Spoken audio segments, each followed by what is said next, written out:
மக்கள் விரோத ஊழல் ஆட்சியை ஒழிப்பதற்கு ஒரு முன்னோட்டமாக இந்த பாராளுமன்ற தேர்தலில் மோடி அவர்கள் தலைமையிலான கூட்டணிக்கு வாய்ப்பளிக்க வேண்டும் என்பதுதான் எங்களுடைய பிரச்சாரத்தின் அடிப்படையே. மாபெரும் வெற்றி பெறும்.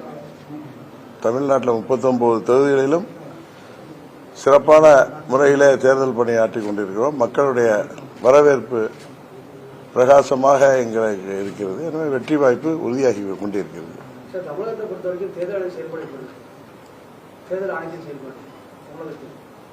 ஏன் ஏதாவது எங்க பிரச்சனை இருக்கா? அடிக்கடி பரிசு பொருள் குடிக்கிற மாதிரி தென்காசியில் பாத்தீங்கன்னா ஒரு வாரத்துக்கு முன்னாடி அந்த எம்எல்ஏ வண்டியை வந்து சரியா செக் பண்ண மாட்டாங்க, ஆர்எஸ் வண்டியை செக் பண்ண மாட்டாங்கன்னு சொல்லி ஒரு சில இஷ்யூ ஓடிட்டு இருக்கு.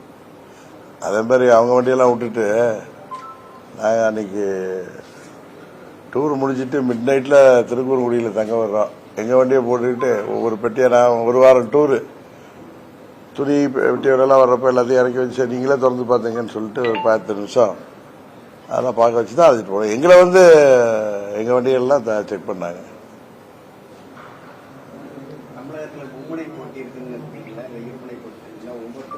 இல்ல, மோடி அவர்கள் தலைமையிலான எங்களது தேசிய ஜனநாயக கூட்டணிக்கும்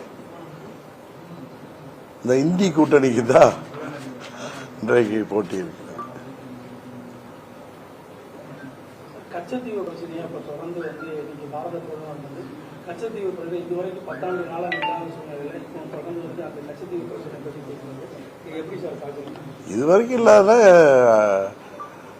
ஏன்னா இன்னைக்கு மீனவர்கள் அதிக அளவில் பாதிக்கப்படுறாங்க.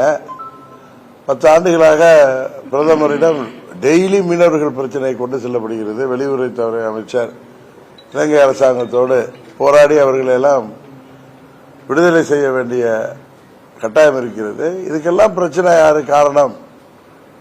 74 ஆட்சியில இருந்த காங்கிரஸ்,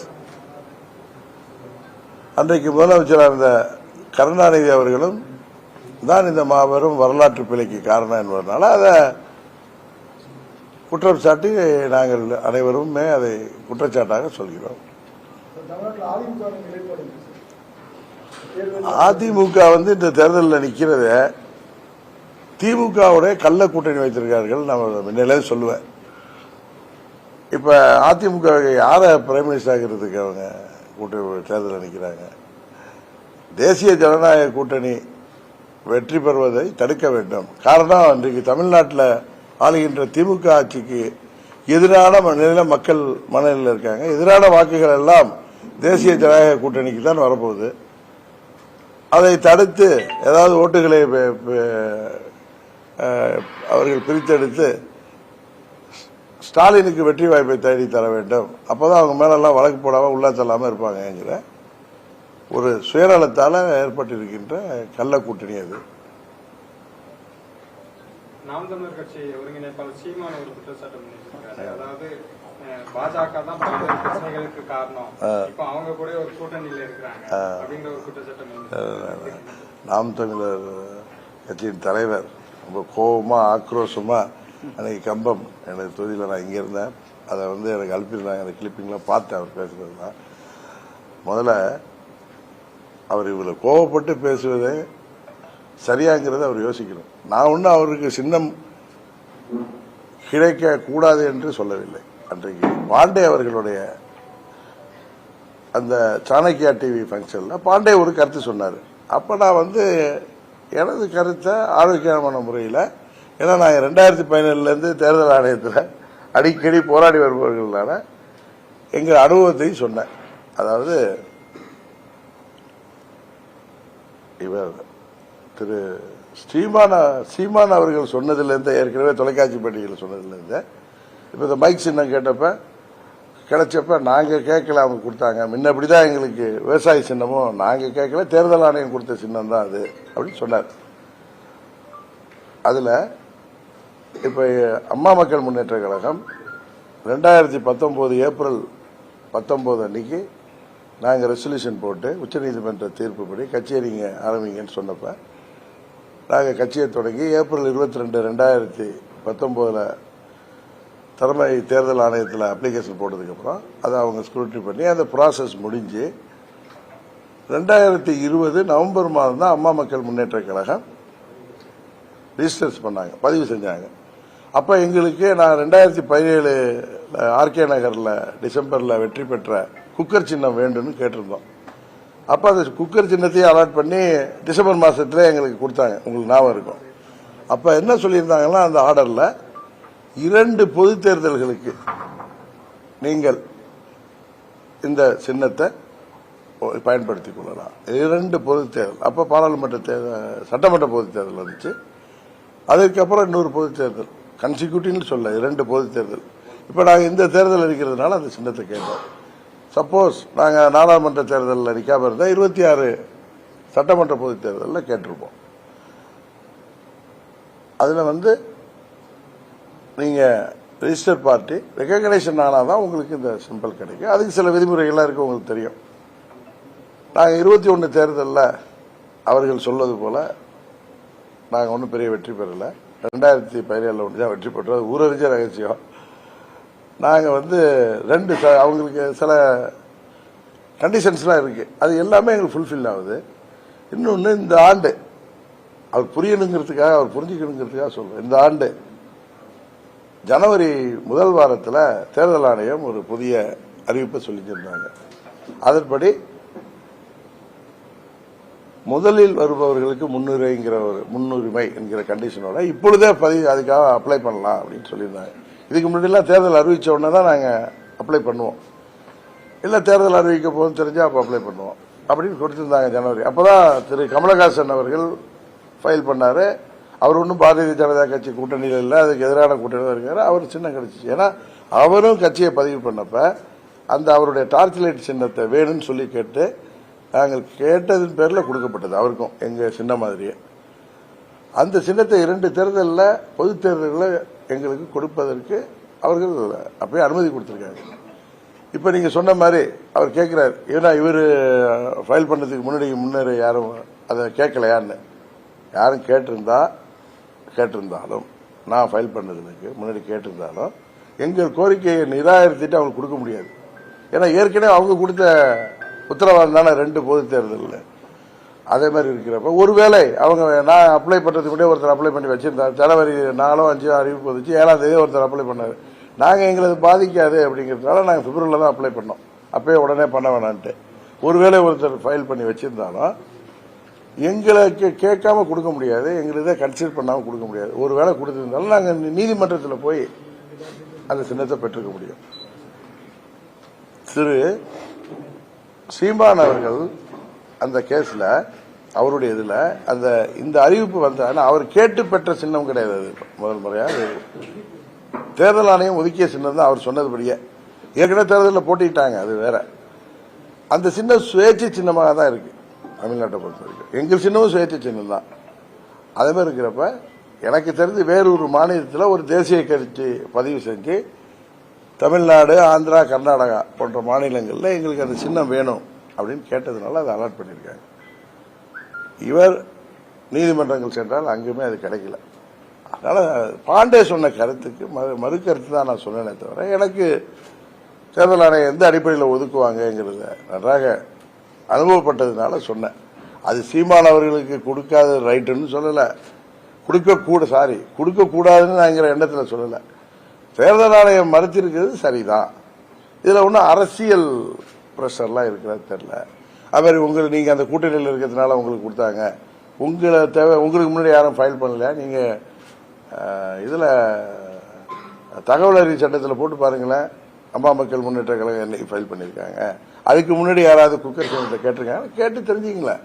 அது ஆட்டோமேட்டிக்கா நான் என்ன சொன்னேன், நாங்கள் ஃபைல் பண்ணியிருக்கேன், எங்களுக்கு கிடைக்க வேண்டும் நம்புகிறேன். கொடுக்கலன்னா நான் என்ன பண்ணிருப்பேன், நீ உச்ச நீதிமன்றம் வரைக்கும் போய் வாங்கியிருப்பேன் அந்த சின்னத்தை. அடுத்தது அவர் இன்னொரு குற்றச்சாட்டு சொல்றாரு, எங்க சித்தியோடைய கேஸ்ல கரெக்டா 2017 பிப்ரவரி 14 தீர்ப்பு வந்தது. அப்ப அதுல ஒன்று சொல்றாரு, ஏற்கனவே 2 நீதிபதிகள்ல ஒருத்தர் உச்சநீதிமன்ற நீதிபதி சசிகலாவை விடுதலை செய்ய வேண்டும் என்றும் இன்னொருத்தர் அவருக்கு தண்டிக்கப்படணும்னு தீர்ப்பு கொடுக்கிறதா இருந்துச்சுங்கிறார். யார் அவருக்கு சொன்னாங்க என்ன? அது நீதிமன்றத்தை தான் நம்மளுடைய கடைசி புகலிடம். நீதிபதிகளே உரிமையில் பேசுவதாலோ அது வந்து வீரத்துக்கு அழகான எனக்கு தெரியல. இவருக்கு யார் சொன்னா அது மாதிரி ஒரு நீதிபதி அவங்கள விடுதலை செய்யற இருந்ததாகவும் இன்னொரு நீதிபதி அவரை தண்டிக்க இருந்ததாகவும் அப்படி தீர்ப்பு வரதா இருந்துச்சுன்னு சொல்றதெல்லாம் இவருடைய அனுமானம் தான். ஆனா எந்த நேரத்திலையும் அம்மா அவர்கள் மறைந்த பிறகு, ஏன்னா அது நீதிமன்றத்தில் அந்த கேஸ்ல ஹியரிங் முடிஞ்சு தீர்ப்புக்காக வெயிட் பண்ணிட்டு இருந்தாங்க. எந்த நேரத்தில் வரணும்னு எங்களுக்கு தெரியும் சம்பந்தப்பட்டவர்களுக்கு. அது மாத்திரம் இல்ல, அப்பொழுது கவர்னராக இருந்த வித்யாசாகர் அவர்கள் 22 நாட்கள் 22 நாட்கள் தள்ளி போட அப்படிலாம் கிடையாது. பிப்ரவரி 5ஆம் தேதி திரு பன்னீர்செல்வம் அவர்கள் ரிசைன் பண்ணி எங்க சித்தியெல்லாம் சேர்ந்து எம்எல்ஏக்கெல்லாம் சேர்ந்து அதிமுகவின் முதலமைச்சராக தேர்ந்தெடுத்தது உங்களுக்கு தெரியும். நான் அதுக்கு முன்னாடியே திரு வித்யாசாகர் அவர்கள் தொடர்பு கொண்டு 7ஆம் தேதி நாங்கள் மனு கொடுக்கணும், அவங்க கிளைம் பண்ணணும், நீங்க சென்னைக்கு வரணும்னு சொல்லி கேட்டிருந்தோம். அவர் மகாராஷ்டிராவுக்கும் கவர்னர். அவரு 7ஆம் தேதி வந்துட்டார். 7ஆம் தேதி எங்க சித்தி நானும் தான் போயிருந்தோம். போய் ஃபைல் பண்ணப்ப என்ன சொன்னாரு, அதுக்கு முன்னாடி இந்த கோர்ட்டு நீதிமன்றத்தில் இந்த கேஸ் தீர்ப்பு வர்றதா அட்டவணையில் வந்துச்சு. உங்களுக்கு உச்சநீதிமன்ற நடவடிக்கை தெரியும், எல்லா கேஸும் நம்பர் ஆனிச்சுன்னா வந்துடும். அது அந்த ப்ராசஸ்ல இருந்துச்சுங்கிறத எங்களுக்கு தெரியும். இது யாரோ அழுத்தத்தில் வந்துச்சு அப்படின்னு அவர் சொல்ற மாதிரி நம்மளா காரணம் கற்பிச்சுக்கலாம். அந்த தீர்ப்பு வந்ததுனால அவர் 7ஆம் தேதி கிட்ட சொன்னாரு, உங்களுக்கு 14ஆம் தேதி தீர்ப்பு போட்டிருக்காங்க, இந்த இடைப்பட்ட காலத்தில் நான் அதை வாங்கி நான் அதை வந்து முடிவெடுக்க விரும்பல, அது கவர்னருடைய அதிகாரம். நான் அதனால 14ஆம் தேதி தீர்ப்பை பார்த்ததும் நான் உங்களை இம்மிடியேட்டா கூப்பிடுறேன். இதுதான். இன்னொன்னு, எங்க சித்தி ஜெயில இருந்துட்டு கொரோனா பாதிக்கப்பட்டாங்க அவங்க ரிலீஸுக்கு முன்னாடி. அன்னைக்கு அவங்கள ஆஸ்பத்திரியில ஜெயில் ஆஸ்பத்திரியில் அவங்களுக்கு கொரோனா இருக்குங்கிற டவுட் வந்ததும் ஆஸ்பத்திரிக்கு அனுப்பி வச்சுட்டாங்க. அனுப்பி வச்சது மாத்திரம் இல்ல, சென்னையில் எங்களுக்குலாம் தகவல் வந்துட்டு நான்லாம் உடனே புறப்பட்டு போயிட்டு இருக்கிறப்பயே அங்க அவங்களை அட்மிட் பண்ணியிருந்த மருத்துவமனையில் டாக்டர்கிட்ட எல்லாம் பேசினேன். நம்ம ஊர்ல இப்ப உங்களுக்கு தெரியும் கொரோனா புரோட்டோகால் வந்து அதுல ஸ்கேன்லாம் இருக்கும். அங்க புரோட்டோகால்ல ஸ்கேன் எடுக்கிறது கிடையாது. அவங்க போன உடனே ட்ரீட்மெண்ட் ஆரம்பிச்சிட்டாங்க. மார்னிங் நான் நைட்டே டாக்டர்ஸ்லாம் பேசி அங்கே உள்ள ஹெல்த் டிபார்ட்மெண்ட்லாம் பேசி நீங்கள் வாங்க சார் கிளம்புற வாங்க பார்க்கலாம், நாங்கள் வேணா ஸ்கேன் எடுக்கணும்னு கேட்டிருந்தா நாங்கள் மார்னிங் ஏற்பாடு பண்ணுறோம்னு சொன்னாங்க. காலம்பரை நான் வர்றதுக்கு முன்னாடி நிறைய தகவல்கள்லாம் ஊடகத்தில் சில பேர் அவசரப்பட்டுலாம் பேட்டி கொடுத்ததுல என்னிட்ட டாக்டர்ஸே பேசி நாங்கள் ட்ரீட்மெண்ட் கொடுத்துட்டு இருக்கோம், நீங்கள் வந்து அதை வந்து பாருங்கன்னு சொல்லிட்டாங்க. உள்ளார போர்ட் ஆஃப் டாக்டர்ஸை நீங்கள் வந்து மீட் பண்ணுங்கன்னு. நல்லா பார்த்தீங்கன்னா தெரியும், நான் வந்து இறங்கி மருத்துவமனைக்கு போகிறதுக்கு முன்னாடியே அவங்களுக்கு ட்ரீட்மெண்ட்லாம் சரியாக தான் கொடுக்குறாங்க, யாரும் பதஷ்டப்பட தேவையில்லைன்னு சொல்லிட்டு தான் போனேன். ஏன்னா நான் இரவே டாக்டர்ஸ்ட்ட பேசியிருந்தேன். சென்னையில் நான் அந்த தகவல் கிடைச்சி 4 மணிக்கு கிளம்புறப்பயே நான் 4:30 5 மணிக்கெலாம் அந்த டாக்டர்ஸ்லாம் எங்கள் சித்தி அங்கே போய் அட்மிட் ஆகி 1 ஹவரில் நான் பேசிட்டேன். அவங்க ட்ரீட்மெண்ட் ஸ்டார்ட் பண்ணிட்டாங்க. தே சஸ்பெக்டட் இட் இஸ் கொரோனா. இன்னும் சொல்ல போனால் அங்கே நிறைய தமிழ்நாட்டை சேர்ந்த மருத்துவர்கள்லாம் இருந்தாங்க. அவங்களெல்லாம் நாங்கள் தேடி கண்டுபிடிச்சி பேசினப்ப ஒன்றும் பயப்பட வேணாம், நாங்கள் உடனே நாங்கள் கேட்டது உடனே ட்ரீட்மெண்ட் ஸ்டார்ட் பண்ணுங்க, லங்ஸ் பாதிச்சிடக்கூடாது அப்படின்னு. அதை அவங்க பண்ண ஆரம்பிச்சிட்டாங்க. அது மார்னிங் வந்து ஸ்கேனை எடுத்து அதுக்கப்புறம் அவங்களுக்கு ட்ரீட்மெண்ட் கொடுத்தாங்க. நல்லபடியாக வெளில வந்தாங்க. நான் போய் அன்றைக்கி டாக்டர்களை சந்திச்சப்ப எல்லாரும் டீம்லாம் உட்காந்துருந்தாங்க. நாங்களும் போய் இருந்தோம். ஏன்னா ஊடகங்கள்லாம் வேறு தகவல் வந்ததோ அங்கே டாக்டர்ஸ்லாம் எங்களை சந்திச்சாங்க. எங்கள் லாயர்ஸு என்னெல்லாம் பார்த்தப்ப நான் எங்களுடைய அத்தை இளவரசி ஜெயிலில் இருக்காங்க, அவங்களுக்கு ஒரு வேளை கோல்டு இருக்கிறதா சொன்னாங்க. எனக்கு சித்தி அவங்களும் ஒரே ரூமில் இருந்ததுனால அவங்களுக்கு செக் பண்ண சொல்லுங்க, அப்படி இருந்தால் அவங்களையும் அட்மிட் பண்ண சொல்லுங்க. உடனே பண்ணாங்க. இல்லை இன்னொன்று என்னன்னா, திரு சீமான் சொல்றாரு, நான் அறிக்கை கொடுத்ததுதான் அவங்க பயந்து ட்ரீட்மெண்ட் கொடுத்தாங்க. அவ்வளோ பெரிய ஆற்றல் மிக்கவர் ஸ்ரீமானா இருந்தா மேகதாது அணை இருக்க அதை கட்டக்கூடாதுன்னு ஒரு அறிக்கை கொடுத்தா பயந்து நிறுத்திடுவாங்களே. நம்மலாம் கஷ்டப்பட்டு போராட வேண்டியதா இருக்கு. அதுக்கும் பதில் கோபத்தில் எதை வேணாலும் பேசிடலாம், வீராவேசமா பேசுறதுனால அது உண்மையாயிடாது. அடுத்தது ஏன் கேஸுக்கு வருவோம். சொல்றாரு, நீங்க வந்து ஜெயிலில் இருந்தப்ப உங்களுக்காக குரல் கொடுத்தேன்னு. அதில் என்ன சொல்லியிருக்காரு நல்லா பாருங்க. நீங்கள் பணம் கொடுத்த வழக்கில்ங்கிறாரு. நான் பணம் கொடுத்திருந்தா அது தவறு, அந்த வழக்குக்காக என்னை கைது பண்ணது தவறுன்னு அவர் பேசக்கூடாது. நானாக தான் பேச மாட்டேன். அந்த வழக்கை பணம் கொடுத்ததாக குற்றச்சாட்டின் பேரில் கைது பண்ணாங்க. 30 நாள்ல நான் பெயிலில் வந்துட்டேன். அந்த பெயில் ஆர்டர் அவர் பார்த்தாலே தெரியும், இவர் பணம் கொடுத்ததுக்கான இந்த எவிடன்ஸும் இல்லை, ஏதோ அதிகாரிக்கு கொடுத்ததுக்கான எவிடன்ஸ் இல்லாமல் எப்படி அவர் ஜெயிலில் வைப்பீங்கன்னு சொல்லி விட்டாங்க. இன்னொன்று சொல்கிறேன், அவருக்கும் சொல்கிறேன், உங்களுக்கு தெரிஞ்சுங்க. நம்ம ஊரில் ஒருத்தர் கைதாகனா உடனே பெயில் போடுவோம். டெல்லியில் சிஸ்டமே 60 நாள் வரைக்கும் பெயிலே அப்ளிகேஷனே போட மாட்டாங்க.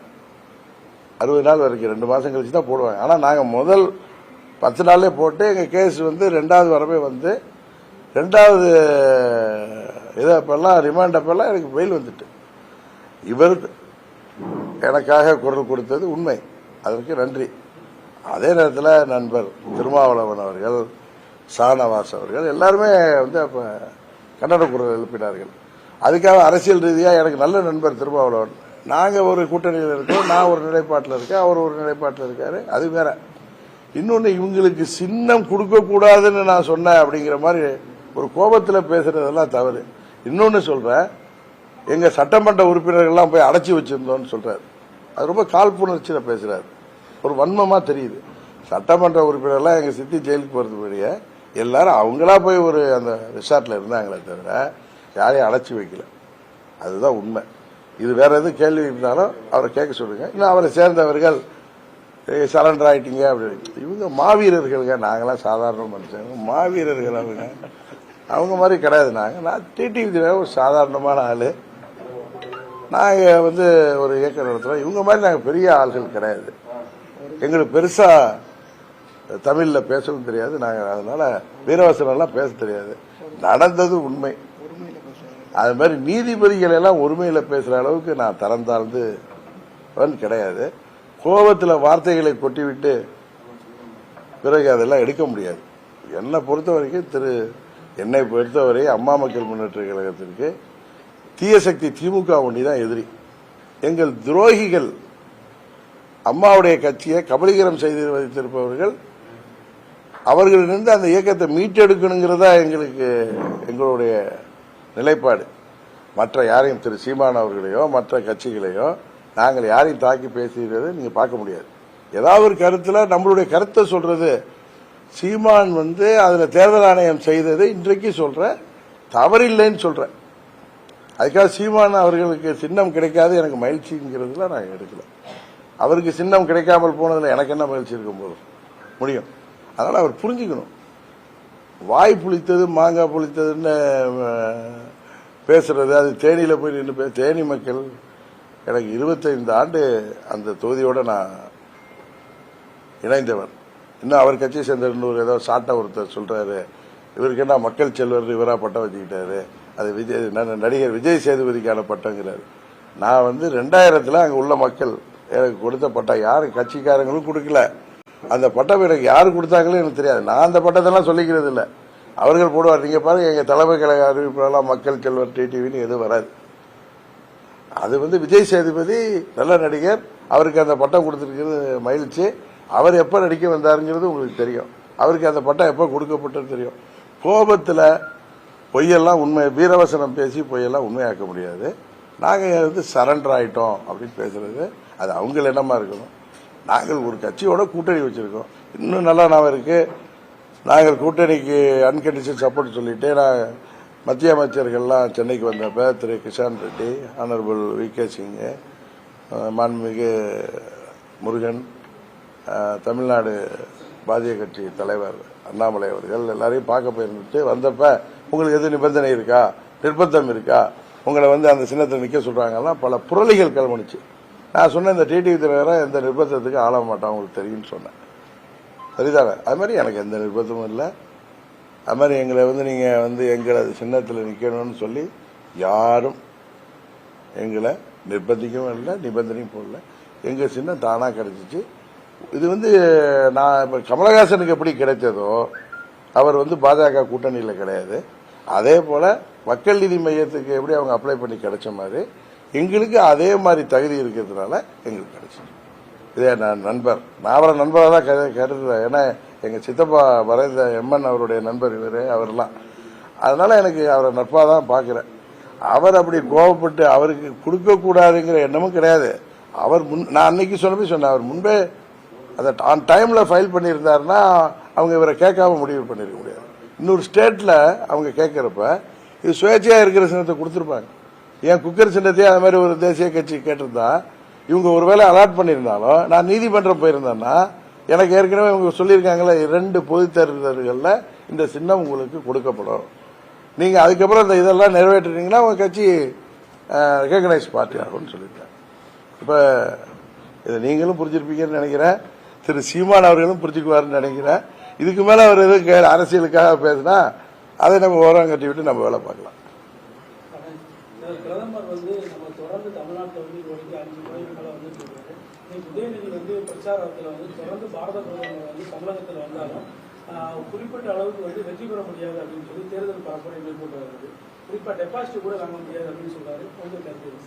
அதுக்கு முன்னாடி இன்னொரு கருத்து, நீங்க பாரத பிரதமர் 5 முறை வந்ததை பத்தி சொல்றப்ப 4ஆம் தேதி அவர்கள் அன்றைக்கு மாலை 4 மணிக்கு நமது மத்திய உள்துறை அமைச்சர் மாண்புமிகு அமித்ஷா அவர்கள் தேனி தொகுதியில் ரோட் ஷோக்காக ஒரு 4-4:15 வர்றாங்க.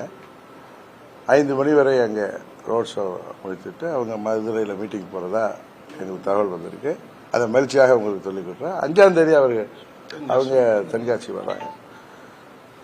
இது மோடிங்கிறது ஒரு இன்டர்நேஷனல் லீடர், உலகமே பார்த்து வியக்கின்ற ஒரு லீடரு. இந்தியாவை எவ்வளவு தூரம் 12 வருஷம் சீஃப் மினிஸ்டராக இருந்து அவர் செய்த சாதனைகளால் இந்தியாவின் பிரதமராக 10 வருஷமா தொடர்ந்து இருக்கிறது. 3வது முறை இந்தியாவின் பிரதமராக வரப்போறது. அவரை போய் தம்பி உதயநிதி எல்லாம் பேசுறது, அவங்க அவர் திரு கருணாநிதியின் பேரன் என்பதுக்காக அவர் அதை பேசுறது அவர் வயதுக்கு அழகா இருக்கு. எனக்கு தெரியல. அவருக்கு பதில் சொல்றது எனக்கு அது நல்லா தெரியல.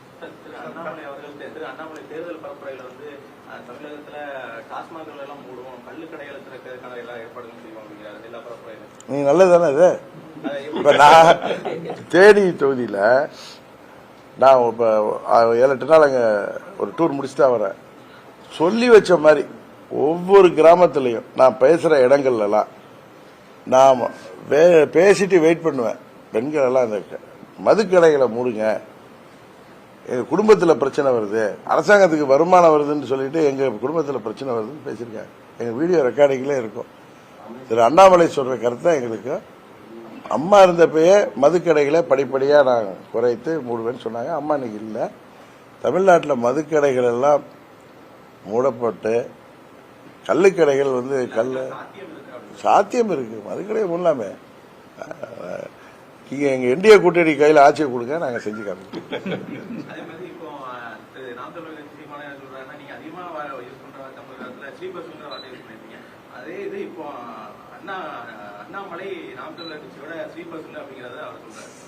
அவர் பெரிய தலைவருக்கு, அவர் பிரபாகரனுக்கெல்லாம் வேண்டியவர். நான் சாதாரண ஆள். நீங்க அவருக்கெல்லாம் போய் சொல்லுவேன். எவ்வளவு சுட்டுக்கிட்டு போட போறாங்க. நான் காங்கிரஸும் திமுக சேர்ந்து இணைந்து கச்சத்தீவு இலங்கைக்கு தாரவாத்து கொடுத்துட்டு, அதாவது தற்போது அந்த கச்சத்தீவு அரசியல் செய்வதாக பாஜக குற்றம் சாட்டி வந்த நிலையில அந்த தேர்தல் பிரமாண பத்திரங்கள் தொடர்பான வழக்க, அதாவது பிரச்சனையை மறக்கிறதுக்காக தான் இப்ப கச்சத்தீவை பாஜக கையில் எடுத்திருக்கு. வீரமணி ஒரு குற்றம் சாட்டிருக்காரு. ஐயா வீரமணி எனக்கு ரொம்ப பிடித்தவர். அம்மா ஆட்சியில இருந்தா எங்களுக்கு ஆதரவா இருப்பாரு. இப்ப திமுக ஆட்சியில இருக்கு. அம்மாவுக்கு சமூக நீதி காத்த வீராங்கரைன்னு 2001-6 இப்ப அட்டம் கொடுத்தவர். இப்ப திமுக ஆட்சியில இருக்கு. அவருக்கு ஆர்வம் பேசுறாரு. அதான் பிரைம் மினிஸ்டர் பதில் சொல்லியிருக்காரு. இப்ப எந்தெந்த கட்சிக்கு எவ்வளவு. One more from Singapore. அப்ப ராஜஸ்தான், இப்ப சிங்கப்பூர். எப்படி இவ்ளோ ஹாலிடேஸ் அஃபோர்ட் பண்ற? நீங்க உங்க ஸ்வீட் ஹோம்ல இருந்து வெளியே போய் ரொம்ப காலம் ஆகுது. Book now on Agoda. அட்டகாசமான பிரைசஸ் பெறுங்க. Across 3.9 million hotels and homestays. Agoda, உலகத்தை பாருங்க கம்மி விலையில.